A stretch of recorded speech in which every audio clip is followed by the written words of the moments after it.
ಹೆಸರಿನಲ್ಲಿ ವಾಕ್ಸಮರ. ಸಿಎಂ ಹೆಸರು ದುರ್ಬಳಕೆ ಆಗ್ತಾ ಇದೆಯಾ? ಸಿಎಂ ಹೆಸರನ್ನ ದುರ್ಬಳಕೆ ಮಾಡಿಕೊಳ್ತಾ ಇರೋದು ಯಾರು?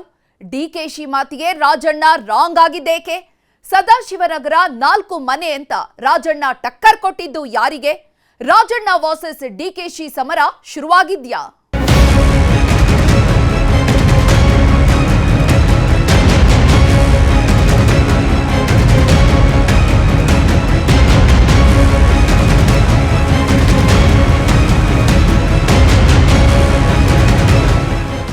ಅವ್ರಿಗೇನು ದಿನ ಬೆಳಗ್ಗೆ ಸಾಯಂಕಾಲ ಅವ್ರ ಸುದ್ದಿ ಎತ್ಕೊಂಡು ಅವ್ರ ಹೆಸರನ್ನ ದುರ್ಬಳಕೆ ಮಾಡ್ಕೊಳ್ಳೋದು ಯಾರು ಅವಶ್ಯಕತೆನೂ ಇಲ್ಲ. ಅವ್ರ ಹೆಸರನ್ನ ದುರ್ಬಳಕೆ ಮಾಡ್ಕೊಳ್ಳೋದು ಯಾರು ಅವಶ್ಯಕತೆನೂ ಇಲ್ಲ. ದುರ್ಬಳಕೆ ಮಾಡ್ಕೊಂಡು ಸದಾಶಿವನಗರದಲ್ಲೊಂದು 4 ಮನೆ, ಏನಪ್ಪ ಅಲ್ಲಿ ನಮ್ಮೂರಲ್ಲೊಂದು 4 ಮನೆ ಎಲ್ಲ ಕಟ್ಟಿದ್ದೀನಲ್ಲ, ಅವ್ರ ಹೆಸರು ದುರ್ಬಳಕೆ ಮಾಡಿಕೊಂಡು ಇನ್ನೇನಾಗಬೇಕು? ಉತ್ತರ ದುರ್ಬಳಕೆ ಮಾಡಿ ಅಲ್ಲಿ ತುಮಕೂರಲ್ಲಿ ಒಂದು 4 ಮನೆ ಕಟ್ಟಿದ್ದೀನಿ, ಸದಾಶಿವನಗರದಲ್ಲೊಂದು 4, ಡಾಲರ್ಸ್ ಕಾಲೊಂದು 4 ಎಲ್ಲ ಕಟ್ಸಿದ್ದೀನಲ್ಲ. ದುರ್ಬಳಕೆ ಅಂದರೆ ಏನ್ರಿ? ಜನಕ್ಕೆ ಹಿತಕ್ಕೆ ಒಳ್ಳೇದಾಗೋದಾದರೆ ಅದನ್ನು ಹೆಸರು ಹೇಳಿದ್ರೆ ಏನು ತಪ್ಪಾಗ್ತದೆ? ಎಲ್ಲ ಹಿರಿಯ ಸಚಿವರುಗಳು ಭಾಳ ಸೀನಿಯರ್ಸ್ ಇದ್ದಾರೆ. ಇಲ್ಲಿ ಏನಾಗ್ತಾ ಇದೆ, ಪ್ರಮುಖವಾಗಿ ಪಾರ್ಟಿನಲ್ಲಿ ಕಾರ್ಯಕರ್ತರಿಗೆ ಮತ್ತು ಸಂಘಟನೆ ಮಾಡುವಂಥವ್ರಿಗೆ ಸ್ವಲ್ಪ ಗೊಂದಲಗಳಾಗ್ತಾ ಇದೆ.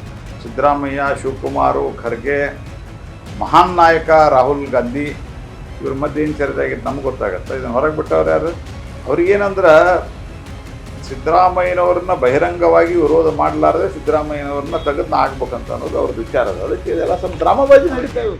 ರಾಜ್ಯ ಕಾಂಗ್ರೆಸ್ನಲ್ಲಿ ಕೆಲವು ದಿನಗಳಿಂದ ಏನೇನೋ ನಡೀತಾ ಇದೆ. ಕೆಲವರು ಸಿಎಂ ಬದಲಾವಣೆ ಅಂತಾರೆ, ಇನ್ನು ಕೆಲವರು ಕೆಪಿಸಿಸಿ ಅಧ್ಯಕ್ಷರ ಬದಲಾವಣೆ ಅಂತಾರೆ, ಡಿನ್ನರ್ ಮೀಟಿಂಗ್ ಅಂತಾರೆ, ದಲಿತ ಸಮಾವೇಶ ಅಂತಾರೆ. ಎಲ್ಲ ವಿಚಾರಗಳು ಹೈಕಮಾಂಡ್ವರೆಗೂ ಹೋಗಿವೆ. ಇದರ ನಡುವೆ ಸಿಎಂ ಹೆಸರಿನ ಜಟಾಪಟಿ ಶುರುವಾಗಿದ್ದು, ಸಿಎಂ ಹೆಸರು ದುರ್ಬಳಕೆ ಆಗ್ತಿದೆ ಅಂದಿದ್ದಕ್ಕೆ ರಾಜಣ್ಣ ರೋಷಾವೇಶ ತೋರಿಸಿದ್ದಾರೆ.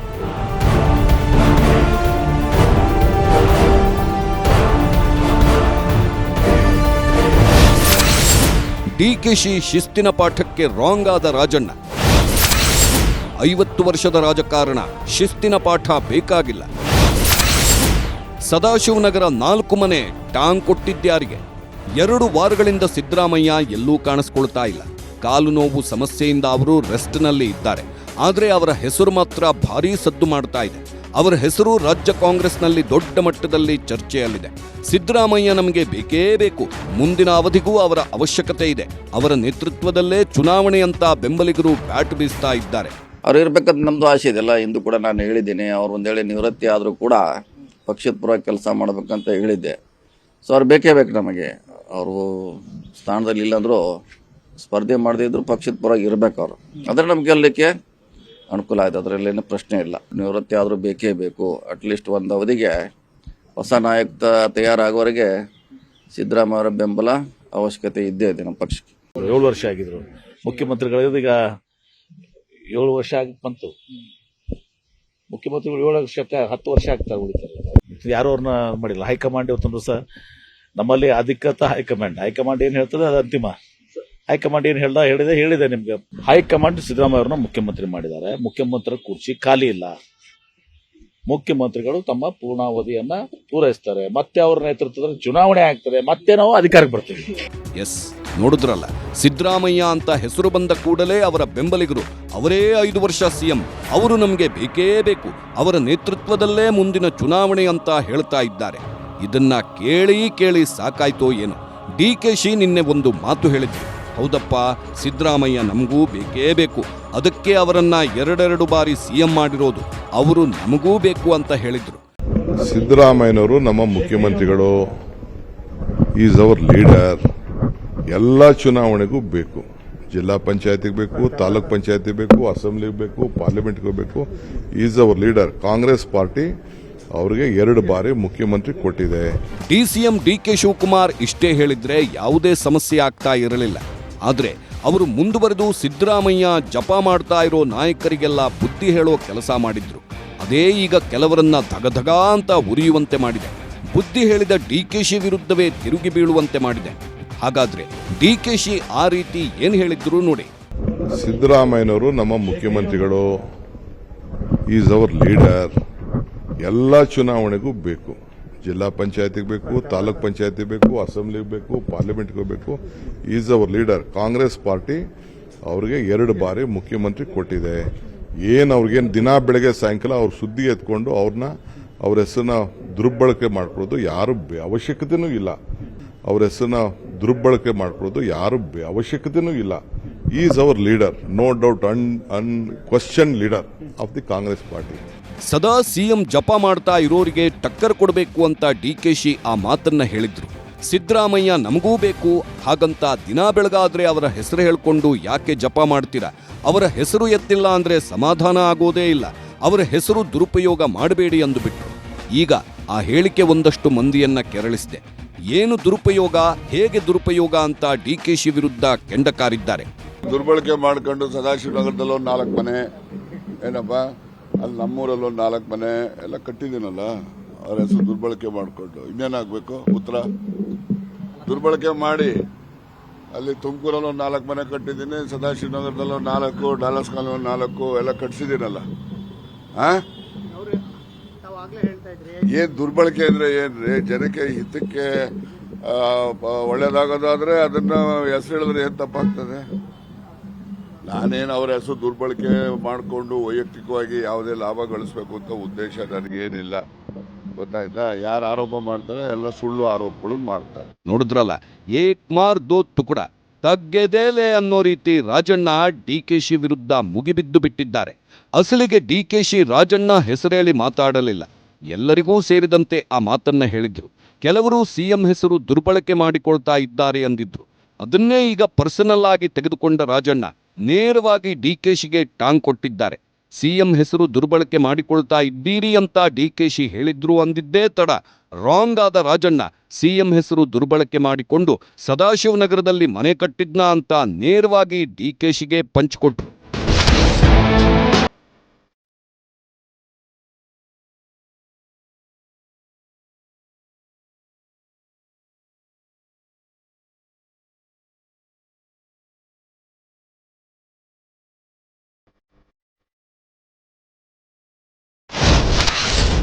ಎಐಸಿಸಿ ಹೆಸರು ದುರ್ಬಳಕೆ ಆಗ್ತಾ ಇದೆಯಾ? ಎಐಸಿಸಿ ಹೆಸರೇಳಿ ಡಿಕೆಶಿಗೆ ಟಕ್ಕರ್ ಕೊಟ್ಟಿದ್ದೇಕೆ ರಾಜಣ್ಣ? 1 ಅಂತಾರಲ್ವಾ, ಹಾಗಾಗಿದೆ ಡಿಕೆಶಿ ಪರಿಸ್ಥಿತಿ. ಡಿಕೆಶಿ ಸಿಎಂ ಹೆಸರು ದುರ್ಬಳಕೆ ಅಂದಿದ್ದಕ್ಕೆ ರಾಂಗ್ ಆಗಿರೋ ರಾಜಣ್ಣ ಡಿಕೆಶಿ ವಿರುದ್ಧವೇ ಆರೋಪಗಳನ್ನ ಮಾಡಿದ್ದಾರೆ. ನಾವು ಸಿಎಂ ಹೆಸರು ಬಳಕೆ ಮಾಡುತ್ತಿದ್ದೀವಿ, ಅವರು ಎಐಸಿಸಿ ಹೆಸರು ದುರ್ಬಳಕೆ ಮಾಡ್ತಾ ಇಲ್ವಾ, ಅವರು ಮಾಡೋದೇನು ಅಂತ ಪ್ರಶ್ನೆ ಮಾಡಿದ್ರು. ನಾವು ಸಿಎಂ ಹೆಸರನ್ನ ಬಳಸಿ ಆಸ್ತಿ ಪಾಸ್ತಿ ಮಾಡ್ಕೊಂಡಿಲ್ಲ, ಒಳ್ಳೆ ಉದ್ದೇಶಕ್ಕೆ ಅವರ ಹೆಸರನ್ನ ಬಳಸಿದ್ರೆ ತಪ್ಪೇನು ಅಂತ ಪ್ರಶ್ನಿಸಿರೋ ರಾಜಣ್ಣ ಡಿಕೆಶಿ ಹೈಕಮಾಂಡ್ ಹೆಸರೇಳುವುದಕ್ಕೂ ಟಕ್ಕರ್ ಕೊಟ್ರು. ನಾನ್ ಮಾಡ್ಕೊಂಡು ಅಲ್ಲೆಲ್ಲ ಕಟ್ಟಿಲ್ವೇನ್ರಿ? ಡಾಲರ್ಸ್ ಕಾಲೋನಿ 4 ಮನೆ, ಸದಾಶಿವನಗರದಲ್ಲಿ 4, ತುಮಕೂರಲ್ಲೂ 4 ಮಾಡಿಲ್ವಾ? ಎಐಸಿಸಿ ದುರ್ಬಳಕೆ ಯಾರು ಮಾಡ್ತಾರೆ ಅಂತ ಹೇಳಿದ್ರೆ ಅವರು ಯಾರ್ಯಾರಿಗೆ ಅನುಕೂಲ ಆಗ್ತವೆ ಅವರೆಲ್ಲ ಮಾಡ್ಕೋತಾರೆ. ನನಗೆ ಅನುಕೂಲ ಆಗೋದ್ರೆ ನಾನು ಮಾಡ್ಕೊಳ್ತೀನಿ, ಕೆಪಿಸಿ ಅಧ್ಯಕ್ಷರಿಗೆ ಅನುಕೂಲ ಆಗೋದು ಅವ್ರು ಮಾಡ್ಕೊಳ್ತಾರೆ, ಮುಖ್ಯಮಂತ್ರಿಗಳಿಗೆ, ಸಚಿವರುಗಳಿಗೆ ಯಾರ್ಯಾರೆಲ್ಲ ಅನುಕೂಲಗಳಾಗ್ತವೆ ಅವರೆಲ್ಲ ದುರ್ಬಳಕೆ ಮಾಡ್ಕೊಳ್ತಾರೆ. ಸಿದ್ದು ಬೆಂಬಲಿಗರು ಹೇಗೆ ಸಿದ್ದರಾಮಯ್ಯ ಹೆಸರು ಹೇಳ್ತಾರೋ ಅದೇ ರೀತಿ ಡಿಕೆಶಿ ಸಹ ಮಾತೆತ್ತಿದ್ರೆ ಹೈಕಮಾಂಡ್ ಅಂತಾರೆ. ಹೈಕಮಾಂಡ್ ಹೆಸರು ಹೇಳ್ತಾನೇ ಇರ್ತಾರೆ. ಈಗ ಅದನ್ನೇ ಇಟ್ಕೊಂಡು ರಾಜಣ್ಣ ಡಿಕೆಶಿಗೆ ಟಕ್ಕರ್ ಕೊಟ್ಟಿದ್ದಾರೆ. ಅವರು ಎಐಸಿಸಿ ಹೆಸರು ಹೇಳ್ತಾರಲ್ಲ, ಅದು ಏನು ಅಂತ ಪ್ರಶ್ನಿಸಿದ್ದಾರೆ. ಯಾರಿಗೆ ಅನುಕೂಲ ಆಗುತ್ತೋ ಅವರು ಎಐಸಿಸಿ ಹೆಸರು ಬಳಸ್ತಾರೆ ಅಂತ ಡಿಕೆಶಿಗೆ ತಿರುಗೇಟು ಕೊಟ್ಟರು.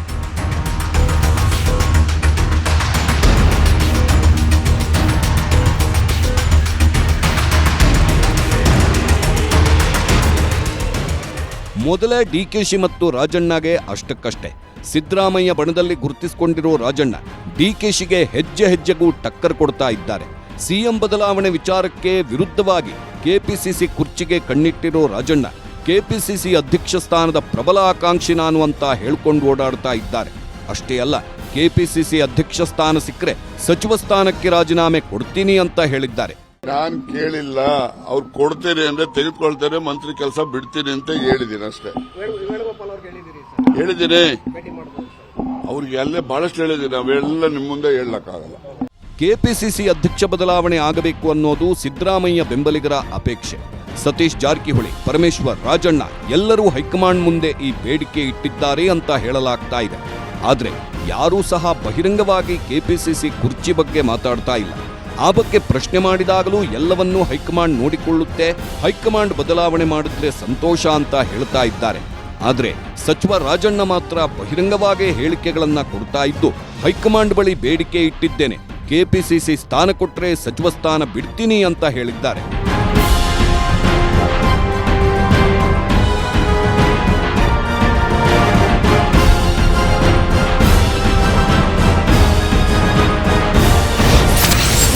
ರಾಜಣ್ಣ ಹೇಳಿಕೆಗೆ ಡಿಕೆಶಿ ನೋ ರಿಯಾಕ್ಷನ್. ಶಿಸ್ತಿನಿಂದ ಇದ್ರೆ ಒಳ್ಳೆಯದು ಎಂದ ದಿನೇಶ್ ಗುಂಡೂರಾವ್. ರಾಜಣ್ಣ ಹೇಳಿಕೆ ರಾಜ್ಯದಲ್ಲಿ ಸಂಚಲನ ಉಂಟು ಮಾಡ್ತಾ ಇದೆ. ರಾಜಣ್ಣ ಹೇಳಿಕೆ ಕಾಂಗ್ರೆಸ್ನಲ್ಲಿ ಬೆಂಕಿ ಉರಿಯುವಂತೆ ಮಾಡಿದೆ. ಅವರು ಹಾಗೆ ಹೇಳಬಾರ್ದಿತ್ತು ಅಂತ ಕೆಲವರು ಹೇಳಿದ್ರೆ ಅದು ಪಕ್ಷದ ಒಳಗೆ ಚರ್ಚೆ ಮಾಡಬೇಕಾದ ವಿಚಾರ, ಸಮಸ್ಯೆಗಳನ್ನ ಪಕ್ಷದ ಒಳಗೆ ಬಗೆಹರಿಸಿಕೊಳ್ಬೇಕು ಅಂತ ಹೇಳಿದ್ದಾರೆ. ಇನ್ನು ರಾಜಣ್ಣ ವಾಗ್ದಾಳಿಗೆ ಡಿಕೆ ಶಿವಕುಮಾರ್ ಯಾವುದೇ ಪ್ರತಿಕ್ರಿಯೆ ಕೊಡಲಿಲ್ಲ. ಸರ್, ರಾಜಣ್ಣ ಎಐಸಿಸಿ ನಾಯಕರ ಹೆಸರನ್ನ ನೀವು ದುರುಪಯೋಗ ಮಾಡ್ಕೋಬೇಡಿ ಅಂತ ಹೇಳಿದ್ದಾರೆ ಸರ್. ರಾಜಣ್ಣ ಅವರು ಹೇಳಿದ್ದಾರೆ ಸರ್, ಎಚ್ಚರಿಕೆಗೆಲ್ಲ ಬಗ್ಗಲ್ಲ, ನಾನು ಎಚ್ಚರಿಕೆ ನಡೆಯಲ್ಲ, ನಾನು ಎಐಸಿಸಿ ಹೆಸರನ್ನ ಅವ್ರು ದುರ್ಬಳಕೆ ಮಾಡ್ಕೊಳ್ಳೋದು ಬೇಡ, ಚರ್ಚೆ ಬೇಡ. ರಾಜಣ್ಣ ಅಷ್ಟೆಲ್ಲ ಮಾತಾಡಿದ್ರು. ಸದಾಶಿವನಗರದಲ್ಲಿ 4 ಮನೆ ಕಟ್ಟಿಲ್ಲ, ಎಐಸಿಸಿ ದುರುಪಯೋಗ ಅಂತೆಲ್ಲ ಹೇಳಿದ್ರು. ಡಿಕೆ ಶಿವಕುಮಾರ್ ಯಾವುದೇ ರಿಯಾಕ್ಷನ್ ಕೊಟ್ಟಿಲ್ಲ. ಅದೆಲ್ಲ ನೋಡೋಣ ಅಂತ ಹೇಳಿ ಸುಮ್ಮನಾದ್ರು. ಸಾಮಾನ್ಯವಾಗಿ ಕೆಪಿಸಿಸಿ ಅಧ್ಯಕ್ಷರು ಎಲ್ಲರನ್ನ ಕಂಟ್ರೋಲ್ ಮಾಡೋ ಕೆಲಸ ಮಾಡ್ತಾರೆ. ಆದರೆ ಈಗ ಕೆಪಿಸಿಸಿ ಅಧ್ಯಕ್ಷರಿಗೆ ರಾಜಣ್ಣ ತಿರುಗೇಟು ಕೊಟ್ಟಿದ್ದು, ಡಿಕೆಶಿ ಮಾತ್ರ ಗಪ್ಚುಪ್ಪಾಗಿದ್ದಾರೆ.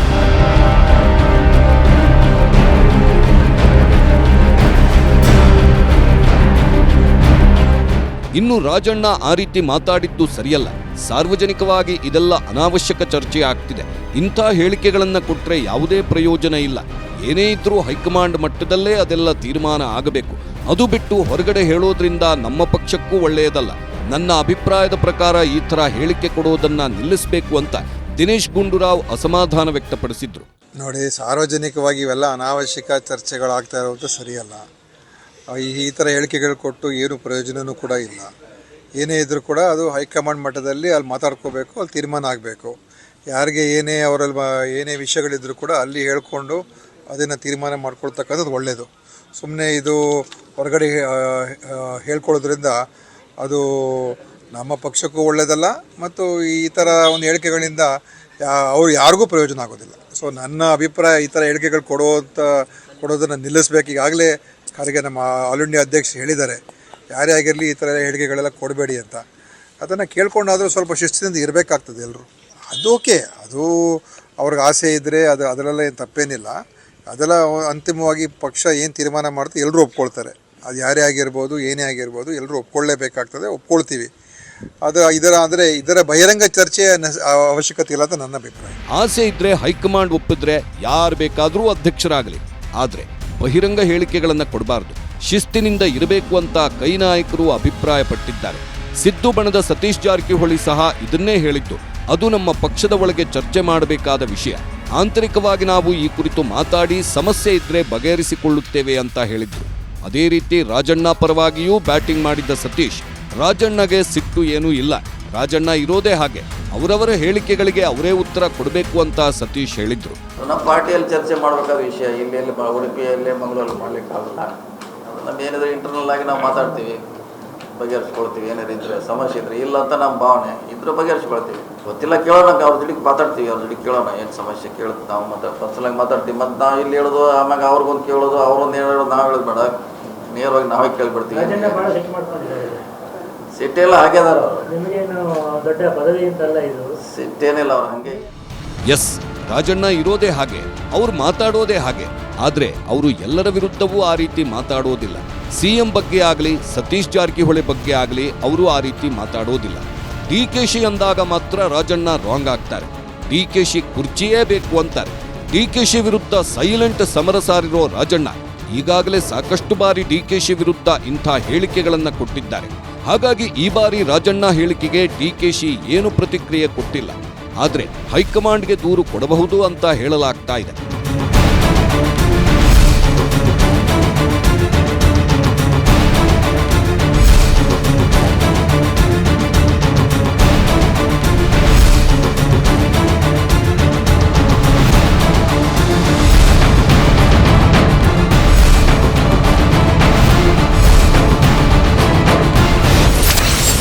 ಯಾರು ಏನೇ ಅಂದ್ರೂ ಡಿಕೆಶಿ ಮಾತ್ರ ಸೈಲೆಂಟ್ ಆಗೇ ಇದ್ದಾರೆ.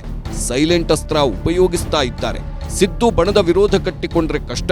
ಸಿದ್ದರಾಮಯ್ಯ ಬೆಂಬಲ ಇದ್ರೆ ಅಷ್ಟೇ ಸಿಎಂ ಸ್ಥಾನ ಸಿಗುತ್ತೆ. ಹೈಕಮಾಂಡ್ ಎಲ್ಲವನ್ನ ನೋಡ್ತಾ ಇರುತ್ತೆ. ಸೈಲೆಂಟ್ ಆಗಿದ್ದೇ ಹೈಕಮಾಂಡ್ ಮನಗೆಲ್ಲಬೇಕು. ಹೈಕಮಾಂಡ್ ಮೂಲಕವೇ ವಿರೋಧಿಗಳಿಗೆ ಮೂಗುದಾರ ಹಾಕಿಸಬೇಕು ಅಂತ ಡಿಕೆಶಿ ತೀರ್ಮಾನಿಸಿದ್ದಾರಂತೆ.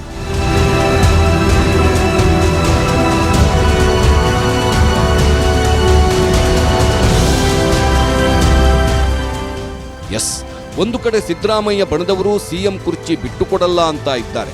ಮತ್ತೊಂದು ಕಡೆ ಕೆಪಿಸಿಸಿ ಅಧ್ಯಕ್ಷ ಕುರ್ಚಿಗೆ ಬಾಂಬಿಡಲು ಮುಂದಾಗಿದ್ದಾರೆ. ಈಗ ಡಿಕೆಶಿ ವಿರುದ್ಧ ನೇರವಾಗಿಯೇ ವಾಗ್ದಾಳಿ ನಡೆಸಿದ್ದಾರೆ. ಇಷ್ಟೆಲ್ಲ ಆಗ್ತಾ ಇದ್ರು ಡಿಕೆ ಶಿವಕುಮಾರ್ ಮಾತ್ರ ಮೌನಕ್ಕೆ ಶರಣಾಗಿದ್ದಾರೆ. ಮೊನ್ನೆ ಸಿಎಂ ಪರವಾಗಿಯೇ ಬ್ಯಾಟಿಂಗ್ ಮಾಡಿದ್ದ ಡಿಕೆಶಿ ಸಿಎಂ ನಮಗೂ ಬೇಕು ಅಂದಿದ್ರು. ಪದೇ ಪದೇ ಸಿಎಂ ಹೆಸರೇಳಿ ದುರುಪಯೋಗ ಮಾಡಿಕೊಳ್ಳಬೇಡಿ ಅಂದಿದ್ರು. ಅದಕ್ಕಿಂತ ಹೆಚ್ಚಾಗಿ ಏನೂ ಮಾತಾಡಿಲ್ಲ. ವೈಲೆಂಟ್ ಆದ್ರೆ ವಿರೋಧ ಕಟ್ಟಿಕೊಳ್ಳಬಹುದು ಬಿಟ್ರೆ ಬೇರೆ ಏನೂ ಪ್ರಯೋಜನ ಇಲ್ಲ.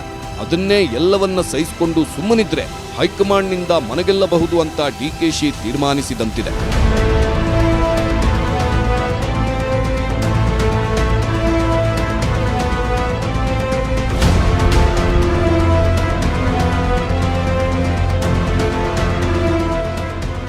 ಹೈಕಮಾಂಡ್ ಮುಂದೆ ಡಿಕೆಶಿ ಶಿಸ್ತಿನ ಸಿಪಾಯಿ ಅಂತಿದ್ದಾರೆ. ಅದಕ್ಕೆ ಡಿಕೆಶಿ ಕಂಡ್ರೆ ಕಾಂಗ್ರೆಸ್ ಹೈಕಮಾಂಡ್ಗೂ ಇಷ್ಟ. ಅದಕ್ಕೆ ಎಲ್ಲವನ್ನೂ ಹೈಕಮಾಂಡ್ ನೋಡಿಕೊಳ್ಳುತ್ತೆ. ಹೈಕಮಾಂಡ್ ನಮಗೆ ಸಿಗಬೇಕಾಗಿದ್ದನ್ನ ಕೊಟ್ಟೇ ಕೊಡುತ್ತೆ ಅನ್ನೋ ವಿಶ್ವಾಸದಲ್ಲಿ ಡಿಕೆಶಿ ಇದ್ದಾರೆ. ಈಗ ತಮ್ಮ ವಿರುದ್ಧ ನಿಂತಿರೋರ ಬಗ್ಗೆಯೂ ಹೈಕಮಾಂಡೇ ನೋಡಿಕೊಳ್ಳುತ್ತೆ ಅನ್ನೋ ವಿಶ್ವಾಸದಲ್ಲಿ ಡಿಕೆಶಿ ಇದ್ದಾರಂತೆ.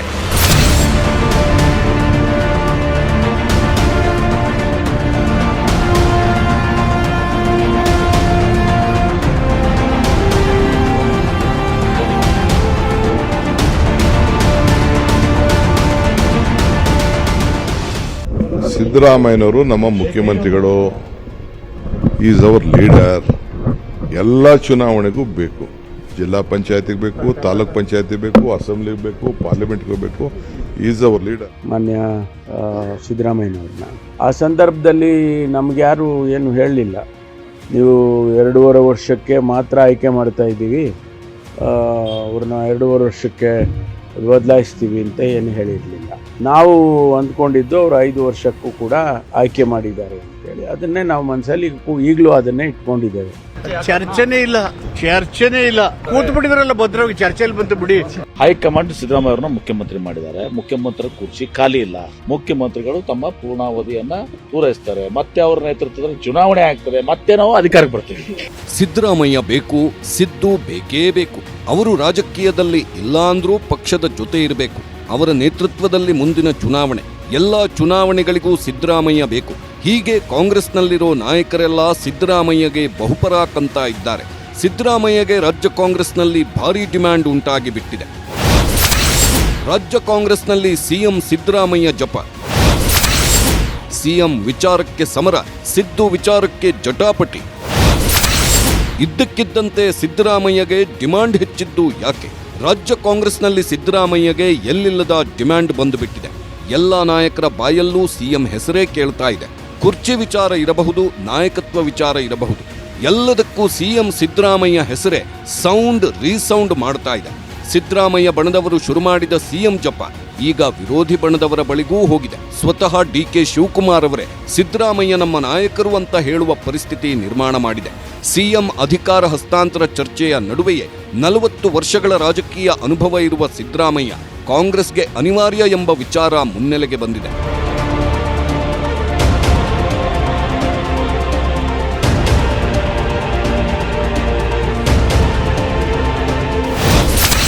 ಸಿದ್ದರಾಮಯ್ಯಗೆ ಕಾಂಗ್ರೆಸ್ ಪಕ್ಷದಲ್ಲಿ ಡಿಮ್ಯಾಂಡ್ ಯಾಕೆ ಅಂತ ನೋಡೋದಾದ್ರೆ, ಸಿದ್ದರಾಮಯ್ಯ ರಾಜ್ಯದಲ್ಲಿ ಅಹಿಂದ ವರ್ಗಗಳ ಪ್ರಶ್ನಾತೀತ ನಾಯಕ. ಅವರಿಗೆ ದಲಿತ, ಅಲ್ಪಸಂಖ್ಯಾತರ ಬೆಂಬಲವೂ ಇದೆ. ಕಾಂಗ್ರೆಸ್ಗೆ ಅಹಿಂದ ವರ್ಗಗಳೇ ವೋಟ್ ಬ್ಯಾಂಕ್ ಆಗಿದ್ದು, ಸಿದ್ದು ಇಲ್ಲದೆ ಇದ್ದರೆ ಅಹಿಂದ ವರ್ಗ ದೂರವಾಗುತ್ತೆ. ಅಲ್ಲದೆ ಸಿದ್ದರಾಮಯ್ಯ ವೈಯಕ್ತಿಕ ವರ್ಚಸ್ಸು, ರಾಜಕೀಯ ಅನುಭವ ಸಹ ಪಕ್ಷಕ್ಕೆ ಅಗತ್ಯವಿದೆ. ಶಾಸಕರ ವಿಶ್ವಾಸ ಗಳಿಸುವಲ್ಲಿಯೂ ಸಿದ್ದರಾಮಯ್ಯ ಯಶಸ್ವಿಯಾಗಿದ್ದು, ಇದೆಲ್ಲವೂ ಅವರಿಗೆ ಡಿಮ್ಯಾಂಡ್ ಹೆಚ್ಚುವಂತೆ ಮಾಡಿದೆ. ಸಿಎಂ ಸಿದ್ದರಾಮಯ್ಯ ಅವರು ಅಹಿಂದ ವರ್ಗದ ಪ್ರಶ್ನಾತೀತ ನಾಯಕರಾಗಿದ್ದಾರೆ. ಹಿಂದುಳಿದ ವರ್ಗ, ದಲಿತ ಹಾಗೂ ಅಲ್ಪಸಂಖ್ಯಾತರು ಸಿದ್ದರಾಮಯ್ಯ ಅವರನ್ನ ಒಪ್ಪಿಕೊಂಡಿದ್ದಾರೆ. ಈ ಅಪಾರ ಜನಬೆಂಬಲವೇ ಕಾಂಗ್ರೆಸ್ಗೆ ಶಕ್ತಿ. ಕಳೆದ 3 ವಿಧಾನಸಭೆ ಕ್ಷೇತ್ರಗಳ ಉಪಚುನಾವಣೆಯಲ್ಲೂ ಕಾಂಗ್ರೆಸ್ಗೆ ಕೈ ಹಿಡಿದಿದ್ದು ಅಹಿಂದ ವರ್ಗ. ಈ ವರ್ಗದ ಮತಬ್ಯಾಂಕ್ ಸೆಳೆಯಬಲ್ಲ ಸಾಮರ್ಥ್ಯ ಇರುವುದು ಸಿದ್ದರಾಮಯ್ಯಗೆ ಮಾತ್ರ. ಕಳೆದ ವಿಧಾನಸಭೆ ಚುನಾವಣೆಯಲ್ಲೂ 136 ಸ್ಥಾನ ಗಳಿಸಲು ಅಹಿಂದ ವರ್ಗದ ಪಾತ್ರ ದೊಡ್ಡದಿತ್ತು. ಈ ವರ್ಗ ಕಾಂಗ್ರೆಸ್ಗೆ ಬೆನ್ನೆಲುಬಾಗಿ ನಿಲ್ಲಬೇಕಾದ್ರೆ ಅದಕ್ಕೆ ಸಿದ್ದರಾಮಯ್ಯ ನಾಯಕತ್ವ ಬೇಕೇ ಬೇಕು.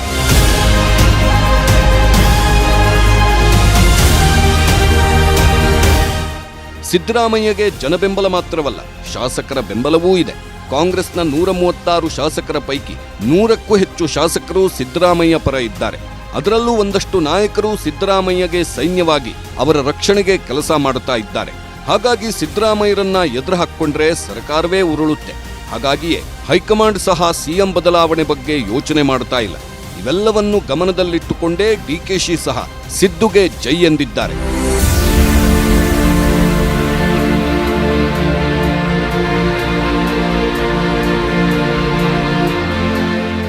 ಸದ್ಯ ರಾಜ್ಯದಲ್ಲಿ ಸಿದ್ದರಾಮಯ್ಯಗೆ ಇರೋ ಡಿಮ್ಯಾಂಡ್ ನೋಡಿದ್ರೆ ಅವರು ಸಿಎಂ ಸ್ಥಾನದಿಂದ ಕೆಳಗಿಳಿಯೋದಿರಲಿ, ಮುಂದಿನ ಬಾರಿಯೂ ಸಿಎಂ ಆಗಬಹುದು ಅಂತ ಕೆಲವರು ಹೇಳ್ತಾ ಇದ್ದಾರೆ. ಸಿದ್ದು ಸಹ ರಾಜಕೀಯ ನಿವೃತ್ತಿ ಹಿಂತೆಗೆದುಕೊಳ್ಳೋ ಯೋಚನೆ ಮಾಡಿದ್ದು ಮುಂದಿನ ಬಾರಿ ಅವರು ಏನು ಮಾಡ್ತಾರೆ ಅನ್ನೋದು ಕುತೂಹಲ ಮೂಡಿಸಿದೆ.